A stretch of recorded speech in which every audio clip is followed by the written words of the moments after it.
Hey everybody! Got a couple things to show you.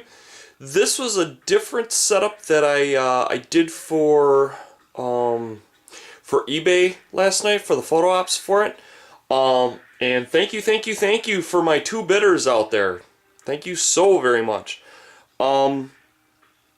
This is kind of a unique setup. It's as you can see, it's got a lot of different walkways that go all over the place.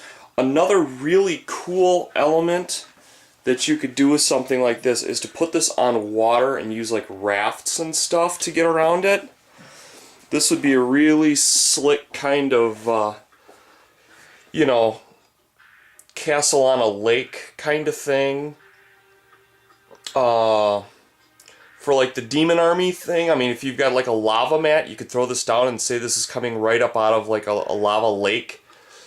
You know, it's like a demon castle, and say you've got a cold spell thrown down on an iron boat, and your characters can float out to, you know, this thing and, you know, do your adventure on it or whatever. There's all sorts of possibilities. Like I said, always keep your mind open. Simply changing your floor mat can completely change the dynamics of the game. This is a Lizardman set that I'm going to try and get done actually today for a client. He's going to be in the US for like, I want to say like less than a week or something. Sometimes under like extraordinary circumstances, I will move things out of order, and let me tell you, somebody freaking flying all the way in from Kuwait, you guys might get mad at me, but you know, I'm gonna swap in, you know, a day and a half to 2 days if I need to help this guy out, because I mean, you know, I mean, we all know how crazy shipping is. I can't even imagine how insane shipping would be to Kuwait. Not to mention, you know, my buddy served in Desert Shield, Desert Storm, so I got a soft spot for those people. They absolutely went through hell. So, I hope you guys share understanding and share compassion for your fellow man. And this is going to Brian in Kuwait, who's going to be in the States for a little bit. So we're lucky to have him here. Anyhow, this is a he wanted a Lizardman like a sacrificial pit thing.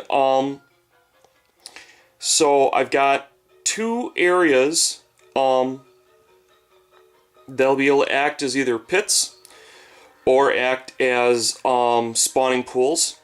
And I've got like an altar with a walkway, and I'm probably gonna have some other stuff going on with this as well. So I wanted to bring back to his home country some really cool stuff to play with his friends on. So here's an update on this, and I'm going to shoot over. I was absolutely astounded at the amount of people who wanted Firelight tutorials. So we're going to do a Firelight tutorial, but also people had questions about, you know, how do you put figures on stairs? And it's a very, very good question. Obviously, this is not going to work very well. So what I use is I take small sections of stair and I simply place them wherever, and they don't have to fit perfectly. As long as it's propped up there, you're good. And that's how you go about putting figures on staircases. And then when they get to the top or the bottom, boom, he's at the bottom, you know, or he's at the top. So these little spacers are really, really helpful. So that's how I deal with the problem. Now on to Firelight. I just grabbed an old piece that was laying around. Missed a black spot there. But anyhow, I'm probably gonna just toss this after I'm done with it anyways. But I hit this with let's see, Folk Art Medium Gray, about 60% coverage of this, and Delta Cream Coat, Rain Gray. I hit it with about 30 to 40% coverage with this. which gives you a surface coating that looks about like that. I did get some down in the grooves because I was doing this kind of quick for you guys. I got a lot of work ahead of me, but I mean, I think you guys can understand that you don't get it in the cracks. And obviously, you can fix it with a liner so easily it's not even funny. You just take your flat black, run your liner down it, bang, done. So, without further ado, I'm going to move on with the tutorial.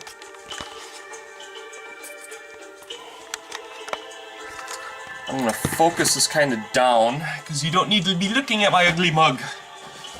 And I'll try and keep this all... Ooh, good, I've got about 4 minutes. Okay. I use kind of fat brushes. Actually, that's a better brush. I like using big brushes because small brushes take forever to do stuff. And the better your control is, the bigger the brush you can use on the smaller objects. Needless to say, I've been doing this for a while, so don't feel like you need to go whole hog. I just want to make sure I get this done in the time slot I have allotted to me. So, I'm going to take my red. It's bright red apple barrel. Okay? Now, when you paint Firelight right over the top of your stonework. It's going to do a couple of things for you. The most important thing that it's going to do for you is it's going to lighten that color because your base coat is not going to be so dark. And you want your largest area coverage with your base light color, because light fades over distance.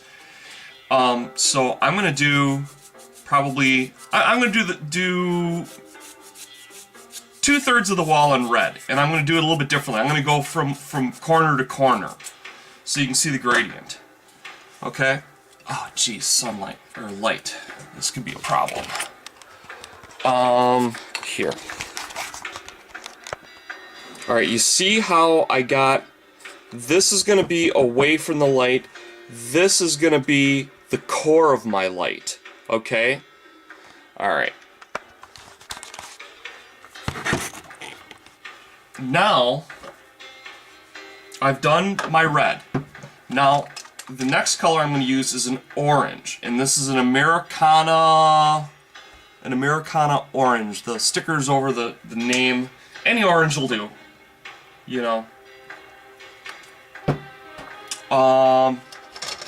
When you go to lighter colors, you need to clean your brush. When you go from go to a darker color, it's not as critical as long as you're staying in the same hue. Like if I'm going with a light gray and I need to hit a dark gray for some reason, I usually just go right to the dark gray. I don't wait around, I just do it. That's my style. I'm sure there's many styles.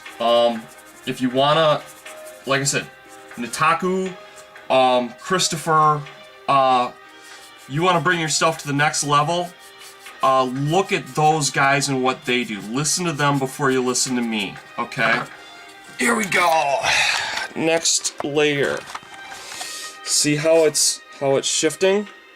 It's, you know, gray to red to orange. Okay? Now, you guys are gonna be getting airsick shortly. Once again, I clean out my brush. Get the excess water out. Remember, this is dry brushing, so you do want it relatively dry. And as a general rule, the closer you get to your highlight layer, the drier you want that brush to be. That also includes light. And one thing is we're lightening up that base area that my highlight color is going to at this point, which is going to actually make that yellow brighter than it would have been had you gone over the gray that you started with. Okay? So it builds on itself. Okay. Alright, you see the gradient of light there? How it goes from red to orange to yellow? And I'm going to do one more layer because I've got a little bit of time left. You can do this. Let's see if I can find it. Titanium white's a bit much, but... Oh, here we go, vintage white. I'd rather use that. How much time do I got? Okay, not a lot. Come on, come on. Okay, once again, clean out the brush. How's that for speed painting, Christopher? I'm sure I'm nothing compared to those guys that won. But, you know, we do what we gotta do. And there you go. So, this is what I got.